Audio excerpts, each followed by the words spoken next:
Big Sills! Welcome to this Football Friday. Fantastic. Last night was the start of week 4. I believe the Lions made a statement last night. Look, Niners, Eagles, Cowboys, Lions.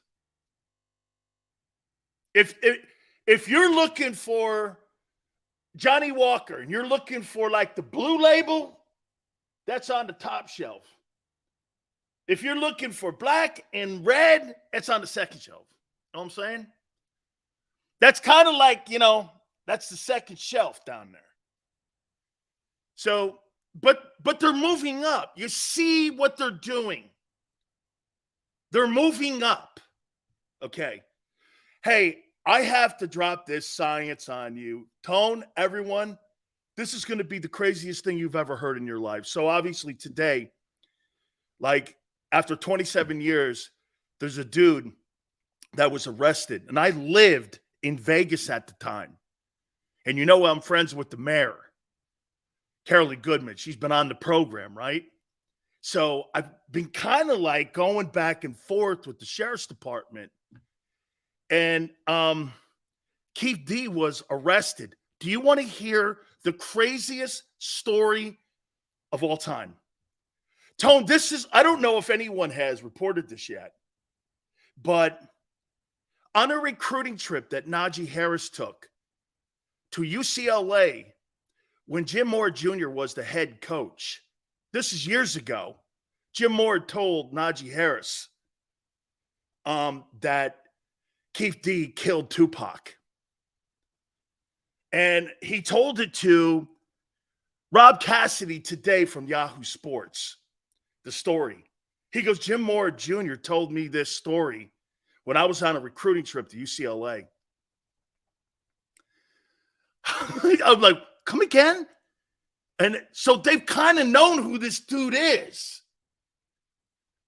And Najee Harris dropped this bomb today. He's like, yeah, I was on a recruiting trip, and Jim Moore Jr., who then was the head coach at UCLA, told me that Keith D killed Tupac and shot Suge Knight in the car. I'm like, what? Holy cow, man. I'm like, and you guys know I know Suge just because he was a football player, and I knew his coach, who was the head coach of the Running Rebels back in the day. I used to do a radio show with Harvey Hyde. Harvey Hyde is the guy that named Suge Knight because he used to call him Sugar Bear. That was his full nickname, was Sugar Bear. So I knew Suge. Dude, crazy. Jim Moore Jr. knew like 10 years, 15 years ago that Keith D shot and killed Tupac Shakur. 27 years later, maybe some justice, man. That was a big deal because it was right after a Tyson fight my wife and I went to. We were in the hotel that night when those guys were all in there. It was crazy scene, man. Crazy scene. Anyway, so pop culture news right out of the gate, man. Unbelievable. I mean, okay, we move on here. Hey, by the way, bottom of the hour, Mike Golick will join us. The legendary Eagle and broadcaster himself, Mike Golick, will join us at 3:30 Eastern time. At 5:30, Philly Godfather, as he always does on this Friday and every Friday, 5:30 Eastern time. So today, Mike Golick at 3:30, Philly Godfather at 5:30. So we get our friend Mike Golick on. By the way, I also want to start the program out before we get into the topics here. This is a great chance, your last chance of the week, for you to qualify for our Hooters gift certificates. My guy Tone has been throwing out a code word throughout the 3 hours. All you have to do is identify that code word, and you send us your information. You email it to us. All this info right here to dansileoshow@gmail.com. And on a Football Monday, you could possibly be our next group of winners. And you win yourself merchandise, and you also win yourself an opportunity to get those gift certificates. And we'll name the winners. That will be on Monday like Edgardo and Patrick. Maybe you could be part of that group too. So we look forward to you guys filling that out for the final day of the week as we have a football Monday. We'll name our new names. So Mike Gullick, I'm looking forward to talking to him. I want to ask him about the brotherly shove. I'm not naming it that other thing. I'm off it, man. It's absolutely too weak. Okay. So we're going to get into Commanders and Eagles. Is this the game that Hurts and the offense get back on track again? Is this the game that the offense clicks and gets back on? Hey, get this. You know, I think maybe what I should do from now on is underline why. See, this is a marathon, not a sprint, and I know. But because I'm on Monday through Friday, I talk in the sprint. Do you understand that? Anybody who does a show, radio show, TV show, what have you, and he does one Monday through Friday, everybody who has any kind of common sense, and that's why some of you go like this, Sills, it's a marathon. It's early. I know, but when you're a sports talk host, you talk in the micro because this is what we do. We talk about now. If that's the case, I should just come on at the end of every month and only do it once a month. You understand, right? Use some common sense here in how we present this stuff. It's not about not understanding that there's a long way to go. But that's not what I do. I'm on right now, today. Okay? Everybody understands that this is a marathon. Nobody doesn't know that better than me. I played it. I understand it. But you also have to do this. And this is why I say this. Do you actually really think that I'm looking at the Philadelphia Eagles playing against the Minnesota Vikings or the New England Patriots or what they did against the Buccaneers? Isn't this more about winning a Super Bowl? Is it more really to you guys about being three? I see you guys bring up 3-0. Is that what you're really looking at? I'm looking at a Super Bowl. So when I see a team right now and how I look at the Eagles, I don't see a Super Bowl team. Not yet. I don't see a Super Bowl team right now. I don't. You can have your fantasy rubbing of the genie lamp and all that stuff. Right. Congratulations, you're 3-0. Last year you were 3-0 and it didn't mean shit. Great. Hey, I love it. You see this? Hollywood, Joe, you were 3-0 last year. Didn't mean shit. Meant nothing. Meant nothing. Being 3-0 right now, you don't want to obviously be 0-3 or even 1-2. Congratulations for doing your job. Congratulations for doing your job. Beating lesser teams. There, is that what you want? Congratulations for beating lesser teams. Oh, I think the 49ers and the Dolphins and maybe those two teams, I think those two teams look like Super Bowl teams. Maybe Buffalo. Maybe Buffalo, too, looks like a Super Bowl team. All right. Commanders, stats don't get you to a Super Bowl. Wins do. I know Garoppolo will tell you the same thing, LJ. So will Kaepernick. Congratulations. Yeah, you're right. Kaepernick and Garoppolo know that too. Oh, yeah, and Jalen. Pretty cool that he's in that group. Jalen Hurts, Jimmy Garoppolo, guys that lost, and Colin Kaepernick. Jalen's better than those guys, all right? Okay, I agree. I agree. Commanders, Eagles. Here we go.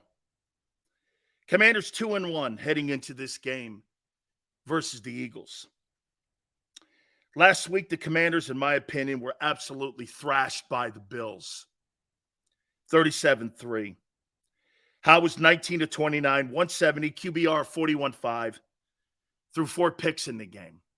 By the way, that's one more than Hurts has on the season. But these happened in one ball game. The Commanders gave up 168 yards rushing to a football team that doesn't really have a running back on 33 carries. And at a 5-1 clip, if I'm Washington and Buffalo ran the ball on you at a 5-1 clip, with 33 attempts for almost 170 yards, Houston, we have a problem here heading into this ball game. Your run defense versus a team that knows what they're doing when it comes to running the ball. If I'm Philadelphia, I'm going to test you out right away on that one because I'm better than Buffalo. I'm better than Buffalo. Buffalo did some great coaching last week with Josh Allen. They didn't go against the grain, where a lot of coordinators go against the grain. They were smart. Commanders allowed 20 completions on only 32 attempts for 218. When you're allowing 20 completions and you're moving the chains, and you're running the ball at 5-1 a clip, what does that tell you? Here, I'll help most of you because you don't know what you're listening to when I say this, because some of you can't follow along. That means you're in 3rd and 2, 3rd and 3, 3rd and 1, the majority of the game, which means what? Your percentage of making first downs is off the charts. And that's what happened in that Commander game. They controlled that football game because of field position and the way they were running the ball, not the way they were throwing the ball. I mean, 20 completions, and you have 178 yards rushing on 33 attempts, and you had 5-1 a clip. Game.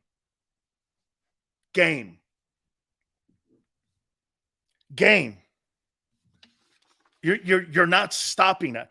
Buffalo looks outstanding right now on both sides of the football. They look great. That's a good-looking football. You're not playing better football than the Buffalo Bills. Don't kid yourselves. You're not.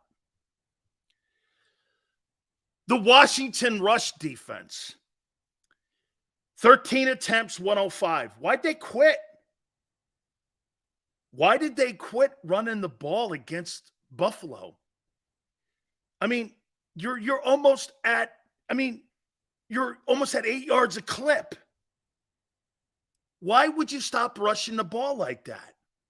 Is that Eric Bieniemy? So you had 105. Think about it. 105 rushing yards on 13 attempts, and you stopped? You were having success. Why did you stop?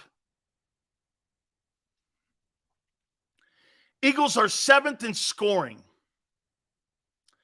23rd in passing, 198-7.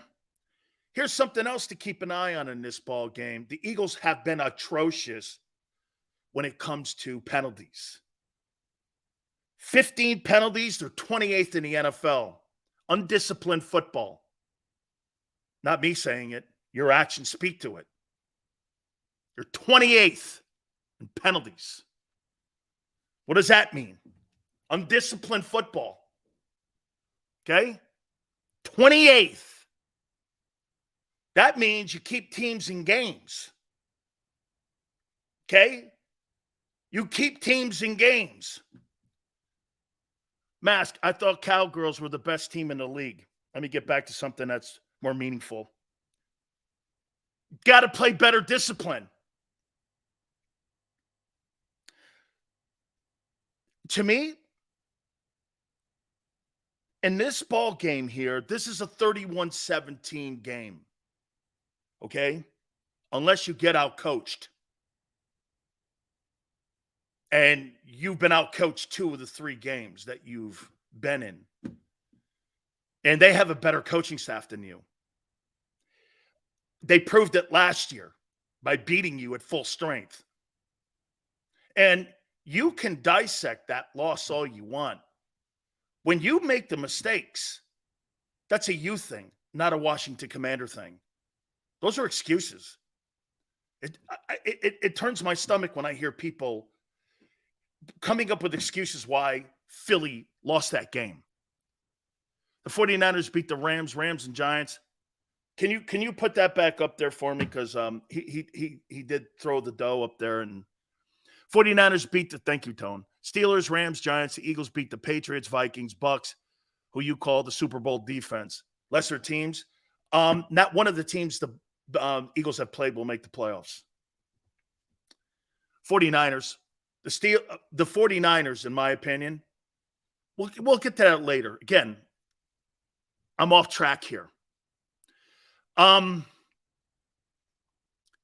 Unless you get out coached, this is a coaching game. This is a 31-17 Philadelphia Eagle game. Everything that you do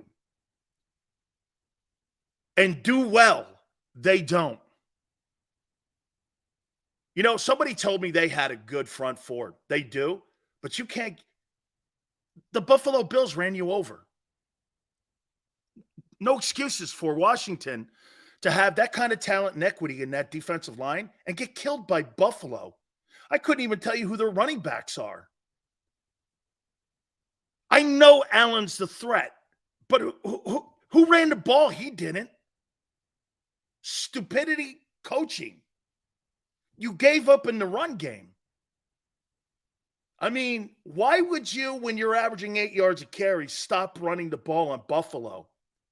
You panicked. They panicked in that game. I'm talking Washington. I see a 28-20 ball game here.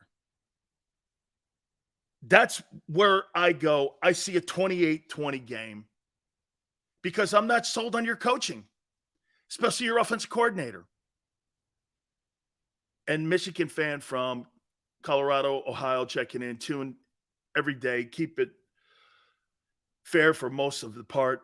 I'll be catching you on Twitter. Thank you very much, Ken. I appreciate you doing that. Thank you, sir. Thank you. Somebody I see goes no way. Did you think last year you'd get beat by the Washington Commanders and Tyler Heineke? It's a divisional game. You're on a short work week. Your coaching's not very good. Now, we take that back. Your defensive coach, I think I've been overly impressed with in what he's been able to do. I totally have been impressed with Sean Desai. Okay? And we said the day he was hired, this is a great hire because of what Pete Carroll said and what others said. By the way, look at the influence Vic Fangio's having with the Miami Dolphins. Okay? So he's kind of cut from that cloth there. He's done a great job with lesser talent. The offense, to me, it comes up to what Joe Theismann said yesterday. Brian Johnson so far has not shown he's a very good situational play caller with that offense and with Jalen Hurts right now. And with your penalties, that's what will keep Washington in this game if they don't turn it over. If Washington doesn't turn it over, they'll keep it within a score. Not Colorado, Ohio. Columbus, Ohio. Fantastic. Great place. Almost went and played college football there. I followed up on the penalty. Eagles are tied with Buffalo for 5th in the league in averaging penalties per game with 5 per game. They are actually one of the most disciplined teams. Funny, I got a different stat here. I got 15 penalties. Okay, we'll have to go back and take a look at that. I had a guy from the stat give me that. Okay, so if they don't have good coaching in this ball game here, they'll keep this game. There's not a chance that I think that See, I look at Washington, and you know what I look at Washington with? Washington has this. They got a good player here. They got a good player here. They got a good player here. They got a good player here. But they don't really have good players across the board to be able to combat with what Philly has. Philly's got a great O-line across the board. They're better in the back end. Okay? So to me, again, I look at them and I say, I would say going forward here, I would go down the line here and say that Philadelphia run the ball at them until they can prove that they can't stop the run. If they can't stop the run, for me in this game, this is about Philly not getting Jalen Hurts on track. This is Philadelphia getting the offense back in sequence again when it comes to situational play calling like they did a year ago. I don't really think it has anything that you don't want to. I'm not looking to get Jalen Hurts going. I'm looking to get the offense balanced again. And what I mean by balanced is throughout the entire season. One game you may have to run the ball 47 times. One game you may have to throw the ball 36 times. This is a game here where, to me, people think you have to run the ball at them. I do believe you have to. That'll open up those lanes in the seam and a wide receiver coming across the backside.